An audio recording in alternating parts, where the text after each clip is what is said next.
everyone, this is Samantha from the Dancing Soap Dish. I hope you're well. I'm doing something a little bit different today. I want to show you these. These are 2024 Solar Eclipse Souvenir soap bars that I made. For those of you who don't know, there will be a solar eclipse this year in April. It will be visible from large parts of the Northern American continent down into Central America. So this is what I've come up with as a concept bar. They're not the prettiest of bars, but what I was going for was what the sun looks like when it's totally covered by the moon. There are many towns and cities that fall within that path of totality. I'm actually traveling to the US myself to view the eclipse. So here is what an eclipse looks like at the point of totality when the moon is perfectly lined up with the sun. This is just a picture from a previous solar eclipse. And as you can see, this was the inspiration for my soap bars. I've made a beautiful gold circle with a little bit of a halo around it, just like in the image we just saw. And I've also put some lettering in. I've put the year and I've written the word eclipse. But I mean, you could personalize this. If you're from a town or city that falls in the path of totality, you could put the name of your town there, or you could just put the date. You could put April 8th. 2024. There's plenty of ways you can customize it and make it your own. So today I'm going to talk you through how you can make these for yourself. Let's get started. So I'm starting off by making some half bars using clear melt and pour soap base. I'd normally use an ultra clear for this, but today I just had a lot of spare detergent free clear lying around, so I thought I'd give that a go. Hopefully they come out clear enough.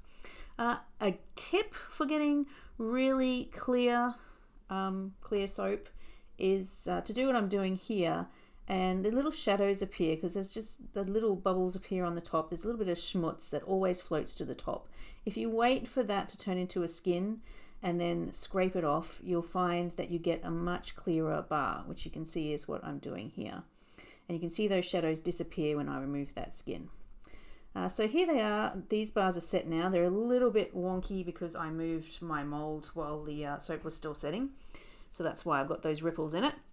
I'm going to use this small round cookie cutter, and I'm just pressing very lightly. I don't want to push it in too far, and I'm giving it a good turn as I apply light pressure to sort of just get it maybe, 1 to 2 mils below the surface of the soap, not very far at all.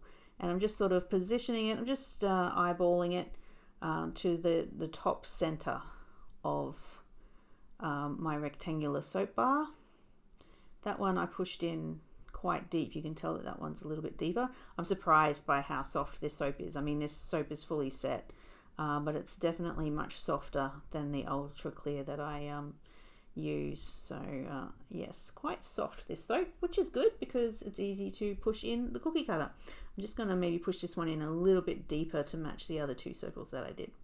Okay, so basically you have a circle now scored into the surface of your soap bars.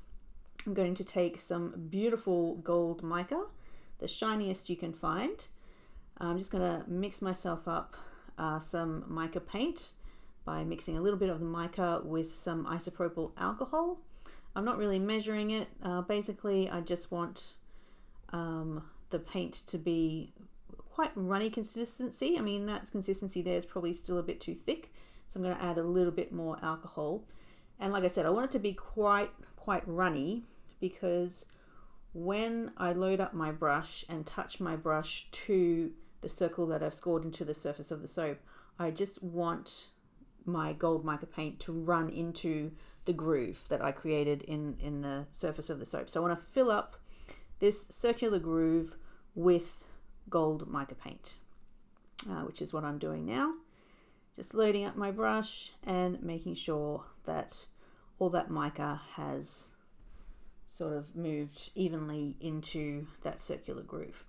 Once that's dry, which shouldn't take too long because alcohol evaporates quite quickly, I've just got some Q-tips or some cotton swabs, and I'm just going to brush off. I've also got some more isopropyl alcohol here that I'm dipping that Q-tip into.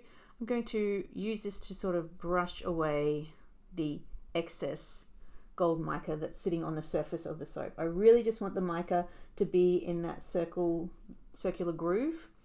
I don't want excess mica on the surface of my soap. So that's why I'm giving it a clean up now. It's coming off quite easily. If you're having trouble getting it off the surface of your soap, or you want to work a little bit faster than I am here, you can grab yourself a clean, dry cloth and just buff that mica off the surface there, which is what I'm doing now. As you can see, I'm sort of repositioning my fingers inside the cloth every now and then. As the part of the cloth that I'm using gets covered in mica, I just move to a cleaner part of the cloth, and there we go. That was much easier there. I've been able to clean that right up. Okay, so next I've got a different type of brush. This is actually a brush for eyeshadow. But, you know, if you think about it, eyeshadow is a powder, you know, those powdery eyeshadows. And these brushes are ideal for what I'm going to do next. So I've just placed my cookie cutter back on the circle. I haven't pushed it in, it's just sitting there.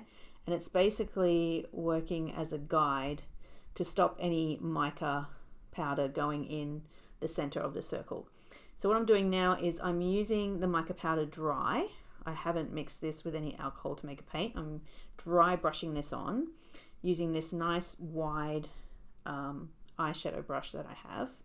I'm just wiping a little bit of mica around the cookie cutter, and then I'm using the brush to sort of just in quick brush strokes, running at an angle away from the circle. I'm just making sure I'm spreading that mica out in all different directions. It's messy. It's definitely not even. I don't want it to be even. I want it to look like solar flares and the halo of the sun, which is certainly not even at all, especially from that picture that I showed you originally. And also just touching up, making sure I really don't want any mica powder in the center of that circle. That is supposed to be black as, because that is going to be where the moon is covering my sun. Okay, so now that I've done that, it's time for the second layer of soap, which will be black. So I've melted some more soap, enough to do another half a bar. I have here my fragrance oil mixed with some black mica, which is what I'm going to use today to tint my soap black. If you don't like the gold and black color combination, a silver mica and maybe a really dark blue, like a blacky blue combination would also work. I've seen plenty of photos of eclipses that were taken in black and white, and they look sort of more silvery, a silvery halo rather than a gold one, and just a really dark sort of navy blue would also make a great eclipse soap. So that's another option as well.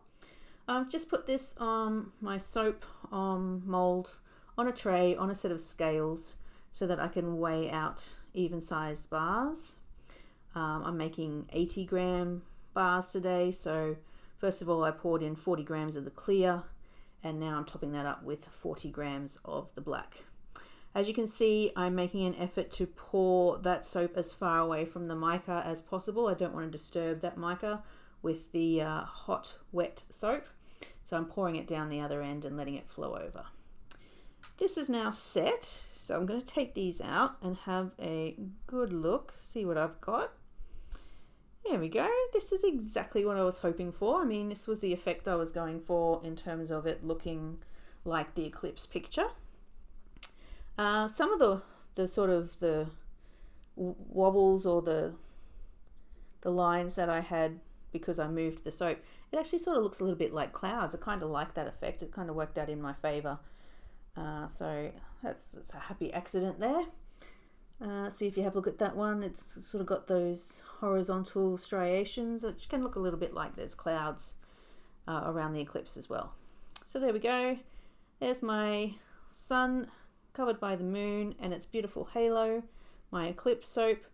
Now I want to add the lettering. So I'm just got some little letter stamps here that I bought online. I'll put a link in the comments. And I've just spelt out the word eclipse. And there were also, thank goodness, numbers that came with this set. And I've put the year as well. This E here on the side is giving me trouble. It's just really loose and sliding backwards and forwards. So I'm just going to replace it with another E. So there we go, Eclipse 2024. Just, I don't need the rest of these letters, so I'm just going to put them away. Okay, and what I'm going to do, it's a trick that people who work with clay do, polymer clay and even ceramic clay, is when you're going to stamp something, you put a piece of cling film over the top.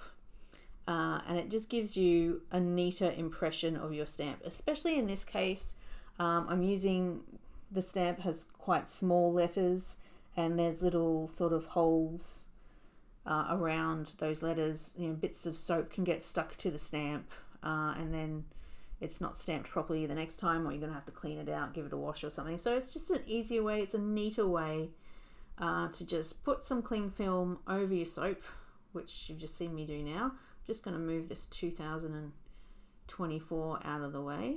If I was doing one bar at a time, I'd just keep them together because I could just move from one side to the other. But because I've got 3 bars lined up here, I don't want to accidentally stamp one bar with 2024 while I'm trying to stamp another bar with Eclipse. So just being on the safe side here.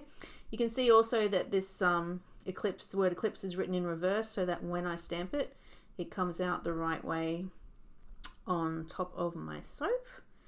So here we go. I'm just using a medium pressure because, like I said, this is quite a soft soap base. If you have a hard soap base, you might have to get yourself a mallet or a hammer at this stage and just tap it lightly to get the impression that you want. So I'm quite happy with that. Just positioning my stamp in the lower center of this bar of soap. Oh, that bar of soap was much softer. I pushed that one in a lot further. And I'm grateful for the cling film at this stage because some of those letters went in quite deep, and I've managed to stop little bits of soap from getting stuck to my stamp, so that's good. Giving the stamp a bit of a wobble when I pull it out just helps me to pull it out evenly if it feels a little bit stuck. Okay, so I've done the word Eclipse on my 3 bars of soap now.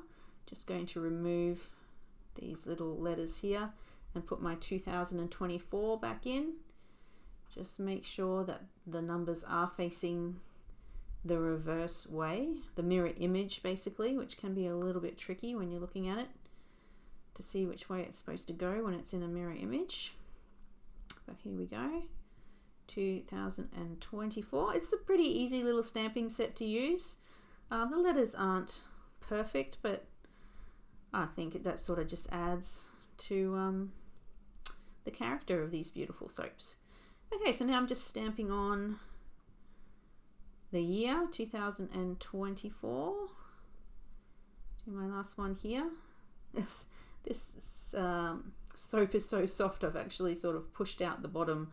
When I stamped the 2024, I've misshapen the bar of soap a little bit, so I'll just push that back in. Now I'm removing my cling film, which you can see the cling film did have little holes in it where the letters were, so it's definitely done its job there.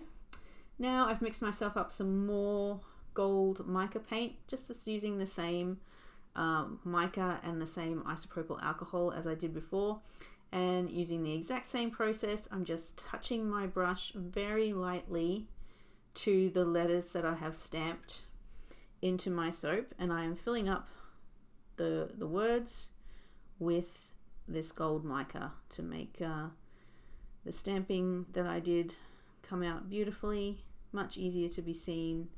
Now I've got this beautiful gold lettering. This is quite easy to do, and I'm just making sure, you might need to go over it again just to make sure that you've got an even coverage of gold.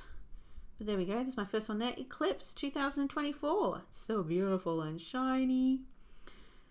Alright, so I finished those now, and you are able to leave them just like that if you want to. I mean, the fact that those letters are embossed will protect that mica from rubbing off until you start using the soap.